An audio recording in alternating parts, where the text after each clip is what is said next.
मम्मा, सारे बच्चे मुझे कालू कालू कह के चिढ़ाते हैं। क्या मैं इतना बदसूरत हूँ? मेरे साथ कोई भी नहीं खेलता है। नहीं बेटा, तुम बदसूरत नहीं हो।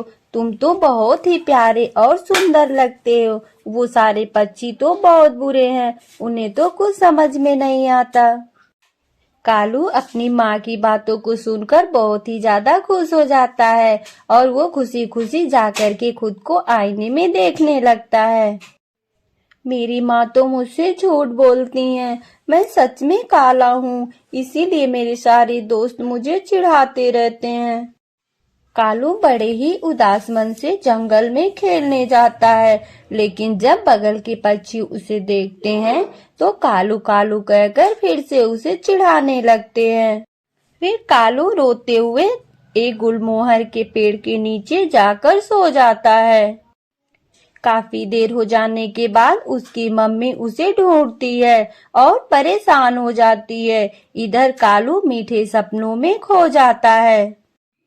कालू के सोने के बाद परियां उसे स्वर्गलोक में उठाकर ले जाती हैं, जहाँ पे बहुत ही अच्छे अच्छे फ्लावर और स्वादिष्ट मिठाइयाँ रहती हैं, जिन्हें देखकर कालू एकदम से चौकन्ना हो जाता है। परियों के सुंदर सुंदर बच्चे कालू को खेलने के लिए बुलाने लगते हैं, लेकिन कालू अपने काले रंग की वजह से उनके पास नहीं जाता है।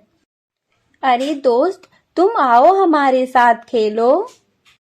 नहीं नहीं, मैं आप लोग के साथ खेलने नहीं आ सकता। मैं तो काला कलूटा हूँ और आप लोग इतने सुंदर सुंदर प्यारे प्यारे हैं। मैं आप लोग के साथ नहीं आ सकता। अरे कालू, चेहरे से कोई गोरा काला नहीं होता है। तुम्हारा मन तो साफ है, इसलिए तुम सबसे सुंदर हो। और आओ तुम अब हमारे साथ खेलो। फिर कालू बहुत ही ज्यादा खुश हो जाता है और परियों के साथ खेलने लगता है। देखो कालू, तुम लोगों की बात को सुनकर अपने आप को दुखी मत किया करो। किसी के कहने से क्या फर्क पड़ता है? तुम कितने अच्छे हो ये तुमको पता है।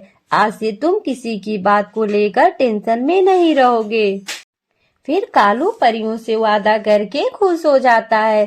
तब तक कालू की आंखें अचानक से खुल जाती है और वो अपने आप को गुलमोहर के पेड़ के नीचे सोया हुआ पाता है। इधर कालू की माँ रो रो के पूरे जंगल के पक्षियों से कालू के बारे में पूछती है। तब तक कालू अपनी माँ के पास आ जाता है। दोनों गले लग जाते हैं। उसकी माँ जोर जोर से रोने लगती है। माँ, आप मुझे माफ कर दीजिए। अब मैं किसी और के बातों को सुनकर आपसे दूर नहीं जाऊंगा। मैं आपका अच्छा बेटा हूँ और मैं आपके लिए एक अच्छा बेटा बनकर दिखाऊंगा। लोग क्या कहते हैं अब मुझे कोई फर्क नहीं पड़ता। फिर कालू की माँ खुशी खुशी अपने बेटे को गले से लगा लेती है और दोनों माँ बेटे हंसते हुए अपने घर चले आते हैं। तो प्यारे दोस्तों, कभी हमें दूसरों की बात सुनकर खुद को बुरा नहीं समझना चाहिए। हम कैसे हैं ये हमें स्वयं पता होना चाहिए।